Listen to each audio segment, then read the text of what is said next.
तो आज हम देखने वाले हैं कि इंडियन कॉन्स्टिट्यूशन के की फीचर्स क्या है। लेकिन की फीचर्स देखने के पहले कि हम देखेंगे कि संविधान कॉन्स्टिट्यूशन बनाने के समय पे कौन कौन लोग इन्वॉल्व थे और उन्होंने किस तरह से कॉन्स्टिट्यूशन बनाया, क्या क्या उनके ऊपर जिम्मेदारियां थी, what the problems they faced while making this constitution, and what was the situation in the country during that time. Okay, so by the beginning of 20th century, the Indian national movement had been active in struggle for independence from British rule. ये कई सालों से चल रहा है. During the freedom struggle, the nationalists had devoted a great deal of time to imagining and planning what a free India would be like. उन्होंने सोच के रखा था, प्लानिंग करके रखा था कि जो फ्री इंडिया होगा वो कैसा होगा. एक एक उन्होंने एक सपना देखा था उसके लिए, राइट. इसने नेशनलिस्ट जो थे, हमारे फ्रीडम फाइटर्स जो थे, उन्होंने under the British they had been forced to obey rules that they had very little role in making. क्योंकि ब्रिटिश लोग रूल्स बनाते थे, उनको कभी कभी कोई मीटिंग में बुलाया जाता था, लेकिन उनका रोल बहुत कम रहता था हमारे नेशनलिस्ट का. The long experience of authoritarian rule under the colonial state convince in Indian that free India should be a democracy in which every one should be treated equally and be allowed to participate in government. तो ये British rule के time में ही उन्होंने सोच लिया था नेशनलिस्टों ने कि जो फ्री इंडिया होगा वो कैसा होगा, हमारी जो गवर्नमेंट होगी वो डेमोक्रेसी होगी और every one will be equally allowed to participate in the government. What remained to be done then was to work out the ways in which the democratic government would be set up in India and the rules that would determine its functioning. यही एक चीज़ रह गई थी करने के लिए.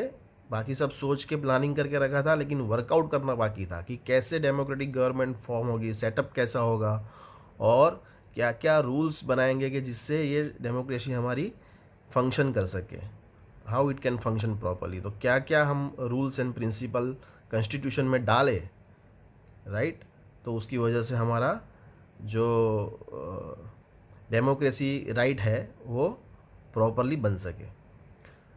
This was done by not done by one person but by a group of around 300 people who became member of the Constituent Assembly in 1946 and who met periodically for the next 3 years to write India's constitution. So अगर ये सोचो हम कि 1 2 5 10 15 20 लोग नहीं, लेकिन पूरे 300 member इसके अंदर इन्वॉल्व थे और ये 300 मेंबर ने कंटिन्यूसली मीटिंग करके 3 साल तक अलग अलग एस्केप के ऊपर डिबेट की, डिस्कशन किया और एक आम सहमति से उन्होंने कॉन्स्टिट्यूशन बनाया. तो क्या क्या दिक्कतें आई होगी, क्या क्या प्रॉब्लम्स उनको आए होंगे, कौन से मतलब कुछ ऐसा चीज़ हम नहीं बना सकते कि आगे जाके वो किसी किसी के लिए ख़राब हो सके या उसका कुछ मिसयूज़ हो सके. तो उसके लिए हर एक एस्पेक्ट से उसके ऊपर एक एक रूल के ऊपर सोचा गया, समझा गया, डिबेट किया गया, महीनों तक डिबेट किया गया.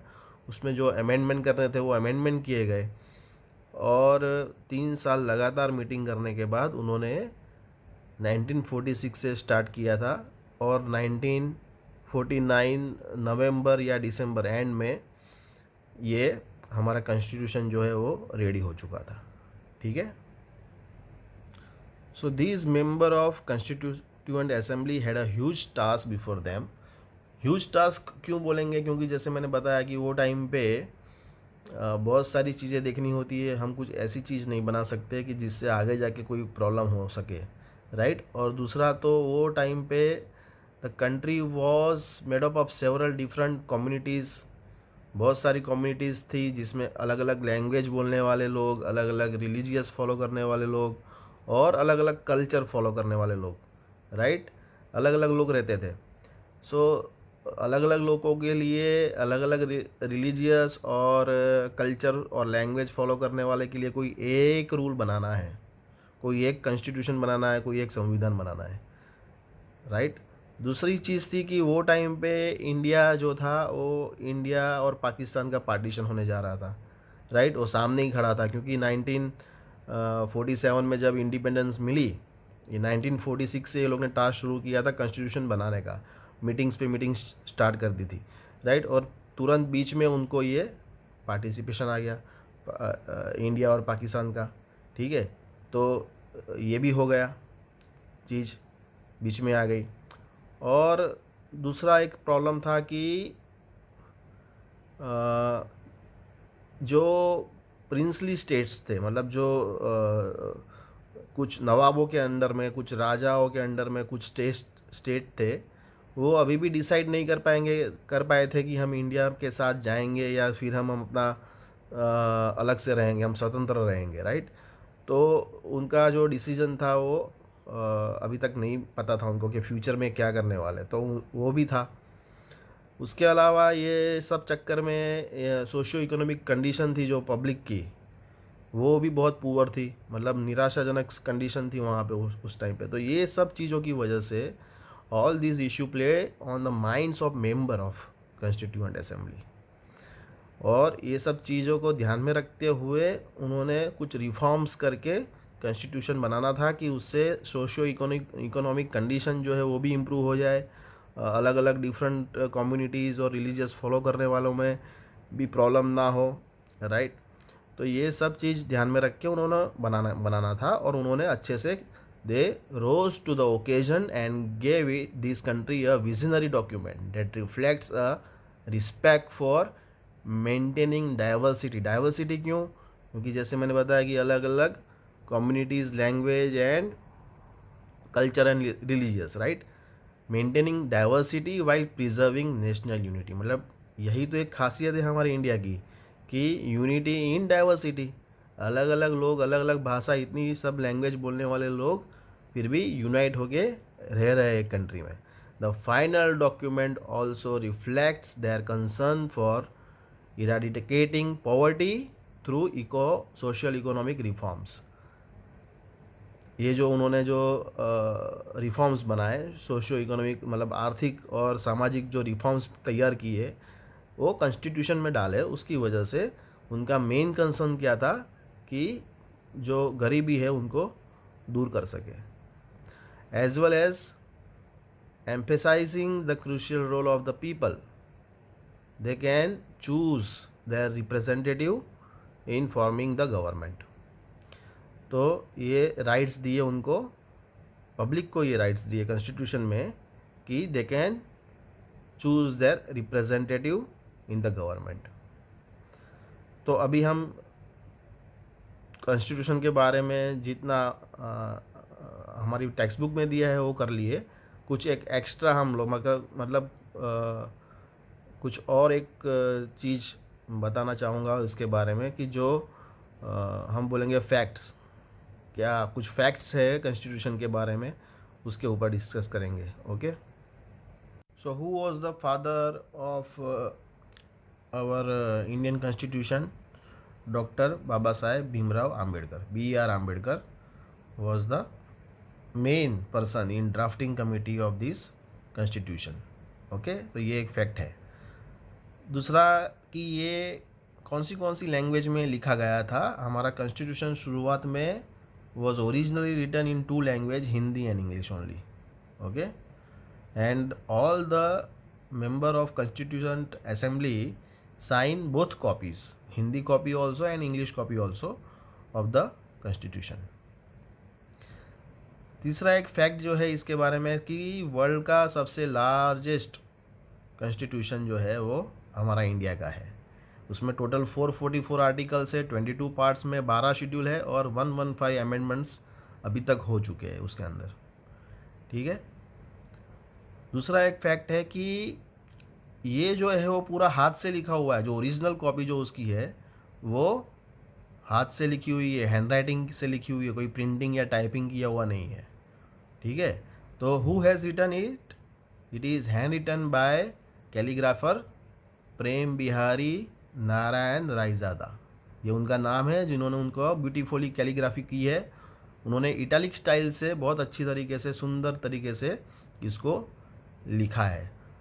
और लिखने के बाद दूसरा एक इसके अंदर क्वालिटी ये है कि उसको डेकोरेट भी किया है कुछ आर्टिस्टों ने, शांति निकेतन के कुछ आर्टिस्ट है इंक्लूडिंग बेओहर राम मनोहर सिन्हा एंड नंदलाल बोस, ये दोनों ने अच्छे से इसको डेकोरेट किया है, ठीक है। और आज भी ये जो कॉपी है, ओरिजिनल जो कॉपी है, वो लाइब्रेरी में, मतलब अपना पार्लियामेंट ऑफ इंडिया जो है उसकी लाइब्रेरी में हीलियम फिल गैस केस में, स्पेशल कोई केस है, हीलियम गैस फिल किया हुआ उसके अंदर। क्यों? क्योंकि वो एक इनर्ट गैस है, तो उसकी वजह से वो जो पेपर जो है वो ख़राब नहीं होगा, तो हीलियम फिल केस में उसको स्टोर करके रखा हुआ है, kept in the library. Okay, so these are few facts of the Indian constitution, ठीक है। और दूसरी एक बात बताना चाहूँगा कि ये जो इंडियन कॉन्स्टिट्यूशन बनाया है लोग ने, वो it is also taken, some things are taken, some good things, see always we take some good things from our friends. मतलब किसी के अंदर कुछ अच्छी क्वालिटी है तो हम बोलते हैं हमको लेनी चाहिए, ख़राब क्वालिटी को छोड़ दो। तो हमने जब कॉन्स्टिट्यूशन बनाया तो हमने बहुत सारी चीज़, जो अच्छे अच्छे चीज़ें दूसरे कंट्री के कॉन्स्टिट्यूशन में थी, वो हमने अडोप्ट की। यूके की, जापान, जर्मनी, यूएस, ठीक है, ये सब का कोई ना कोई अच्छा चीज़ लेके हमने हमारा कॉन्स्टिट्यूशन में ऐड किया है, ठीक है। जैसे फॉर उसको, इसकी वजह से उसको कभी कभी हम बोलते हैं कि bag of borrowing, that is called for bag of borrowing for the Indian constitution. Why it is called bag of borrowing? Because so many things borrowed from the other countries, constitutions from other countries. For example, अगर मैं बात करूँ तो उसमें liberty, equality और fraternity की जो बात है वो हमने फ्रेंच से ली है, फ्रेंच कॉन्स्टिट्यूशन से ली है। फिर एस्टाब्लिश्ड बाय लॉ जो हमने यूज़ किया है, प्रोसीजर एस्टाब्लिश बाय लॉ, वो है, वो जापान से लिया हुआ है। और suspension of fundamental right during emergency, जब इमरजेंसी लगेगी तब कोई भी फंडामेंटल राइट नहीं रहेगा, ये जो है हमने जर्मनी से लिया हुआ है। और जो हम प्रीएम्बल में बोलते हैं कि वी द पीपल, जो वी द पीपल हमने लिया है वो हमने यूएस के कॉन्स्टिट्यूशन से लिया है, ठीक है। तो ऐसा बहुत कुछ जो है हमने दूसरी कंट्री से अडॉप्ट भी किया हुआ है। तो these are some facts about the constitution.